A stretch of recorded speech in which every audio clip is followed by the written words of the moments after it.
জনগণের পালস বুঝতে হবে, জনগণের মন বুঝতে হবে, জনগণ কি চায়। এই আন্দোলনটা আমরা পরিণতি 5ই অগস্ট।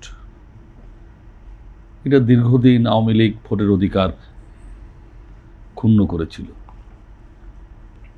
ধরেন রাষ্ট্রের মালিককে জনগণ, জনগণের রাষ্ট্রের মালিকানা জনগণ 5 বছর পর পর রেজিস্ট্রেশন করে একটি ভোটের মাধ্যমে। 2014 সালে 154 জন বিনা প্রতিদ্বন্দ্বিতায় নির্বাচিত হলো।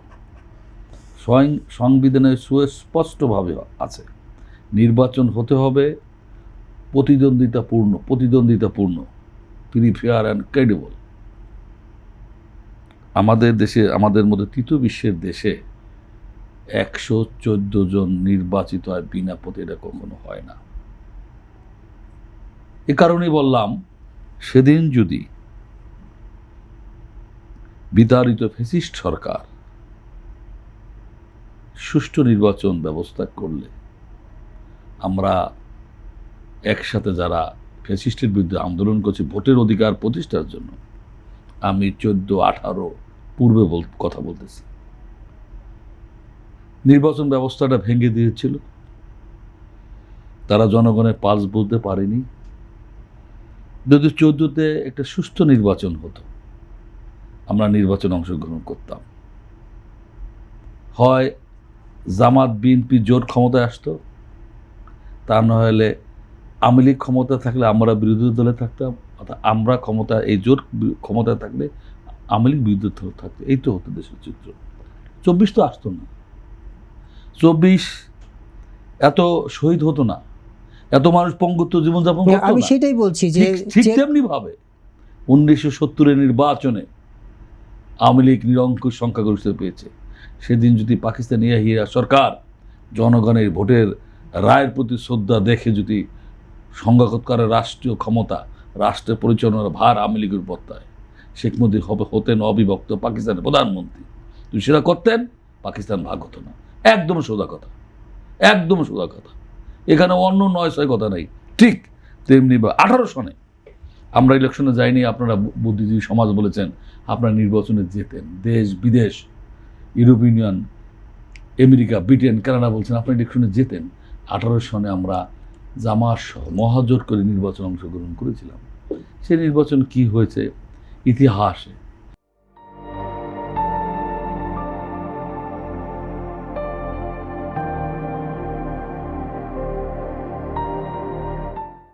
জাপান কখনো কোনো দেশের রাজনৈতিক বক্তব্য দেয় না। তারাও বলেছে ইতিহাসে নাই দিনের ভোট রাত্রে হয়নি। সেইবারও যদি নির্বাচন সুষ্ঠু হতো, হয় আমরা ক্ষমতায় যেতাম, আর এই আমাদের জোট জামাতকে নিষিদ্ধ করে দেওয়া হলো। সেই জামাত আমাদের সাথে নির্বাচন করেছিল ধানের শীষে বিভিন্ন, সেখানে দিলে নির্বাচনে আমরা হয়তো মহাজোট যেত অথবা আওয়ামী লীগ যেত। এই তো হতো। তাহলে তো 14 হতো না, 24 হতো না। তো 24 সনেও যদি দেশের জনগণের পালস বুঝে ফ্রি ফেয়ার নির্বাচন করতো, এই জোট আমরা বিএনপি জামাত একত্রে নির্বাচন অংশগ্রহণ করতাম, সেখানে এই হতো, তাহলে তো 24 হতো না। সে তো করে নাই এই অর্থে।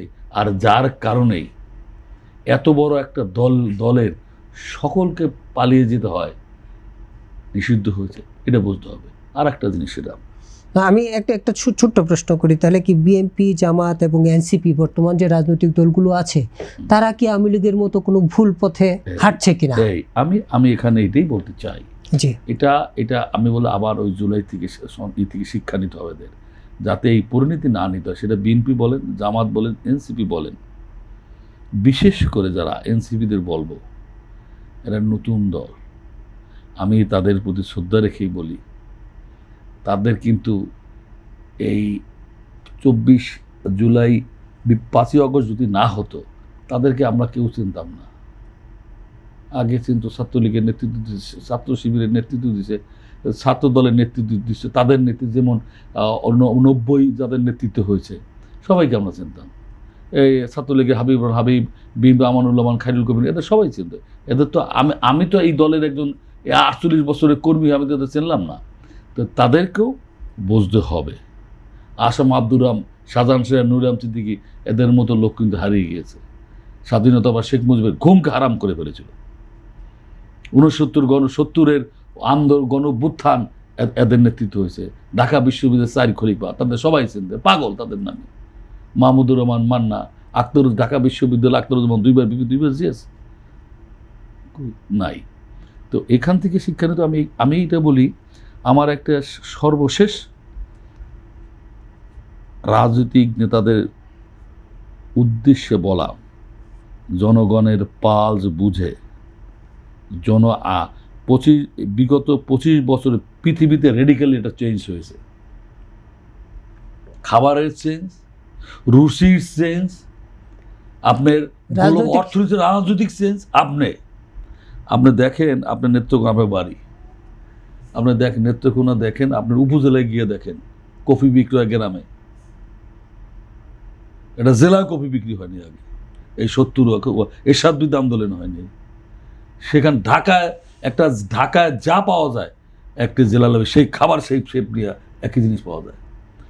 বা এখন যারা বিলো 20 কিংবা 25, এদের এই তরুণ সমাজ যারা আগামী দিনে রাষ্ট্র পরিচালনা করবে, এদের পালস বুঝতে হবে। এবং সেই পালস বুঝে আপনার অর্থনীতি ব্যবস্থা, শিক্ষানীতি, সমাজনীতি, স্বাস্থ্যনীতি সব তৈরি করতে হবে। কিন্তু এটা বাদ দিয়ে সেই গুণে ধরা, সেই পচা রাজনীতি, সেটা আর এই জনগণে খাবে না। এই দেখেন শিক্ষামন্ত্রীর একটা কথা কি অবস্থা হয়ে গেল। এইটা বুঝে করতে। আর আমরা যেটা ধারণা করি যে এই যুব সমাজ, বর্তমান সমাজ মোবাইল নিয়ে থাকে, তো 24-এ এরা প্রমাণ করেছে না, এরা দেশ নিয়ে ভাবে। আমি ভাবতাম এই দেশের ভবিষ্যৎ কি, কারা এরা নেতৃত্ব দিও। আমরা ছাত্র এরশাদ বিরোধী আন্দোলনে আমাদের মধ্যে একটা চেতনা কাজ করো, সততা, দেশকে ভালো, দেশপ্রেম, তাহলে এরা কি করবে? এত তা প্রমাণ দেখা হলো কীভাবে জীবন দিয়ে দেশকে রক্ষা করতে হয়, কীভাবে জীবন দিয়ে জনগণের আকাঙ্ক্ষাকে বাস্তবায়ন করতে হয়। সেটাকে সেই জনগণের, আবারও বলি, সেটা বিএনপি আমরা ক্ষমতায় আছি বলে না, বিরোধী দল বলেন, এখন যারা সংসদে আছেন তারা তো সবাই ফ্যাসিস্ট বিরোধী আন্দোলনের একসাথে করেছি না, সবাই না, সবাই। এই সবাইকে ঐক্যবদ্ধ চিন্তা করতে হবে।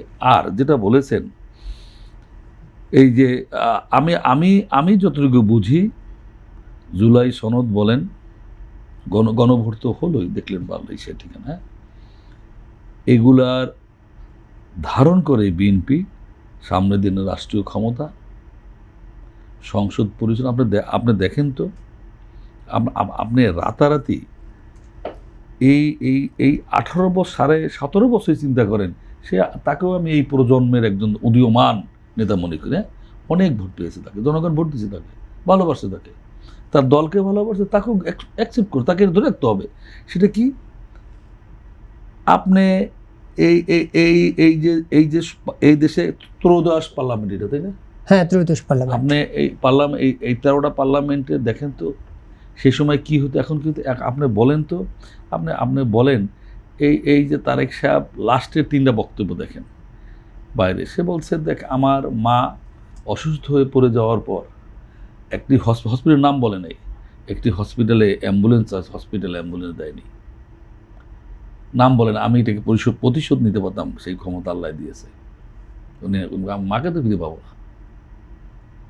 এবং উনি বলেছে আর একটা সবাই, যে আমার মা যদি এই চেয়ারে বসা থাকতেন এখন, আমি যদি বলতাম, মা তোমার উপরে 11.5 বছর কি অত্যাচার হয়েছে, আমি প্রতিশোধ, মা বলতো না, আমার ভাইকে আমি হারিয়েছি।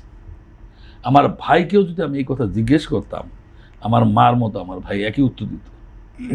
পক্ষান্তরে সোশ্যাল মিডিয়ায় পাশাপাশি 2টা বক্তব্যের কাছে নিয়ে আওয়ামী লীগের সর্বোচ্চ জায়গা শেখ হাসিনা, তিনি বলছেন তুই আয়, বিদেশ বয়ে কথা কাজ, তুই আয়।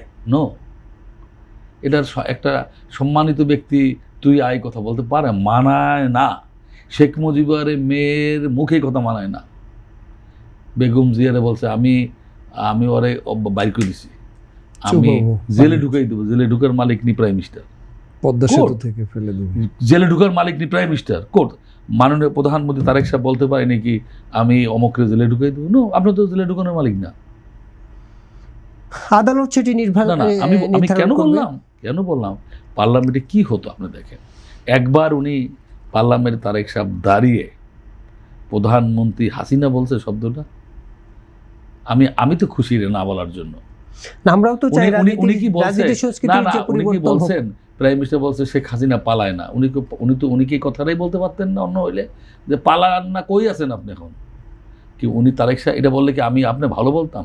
আমি এই দলের একজন নগণ্য কর্মী হিসাবে আই ফিল প্রাউড। উনি বলে নাই, দিস ইজ ফ্যাক্ট।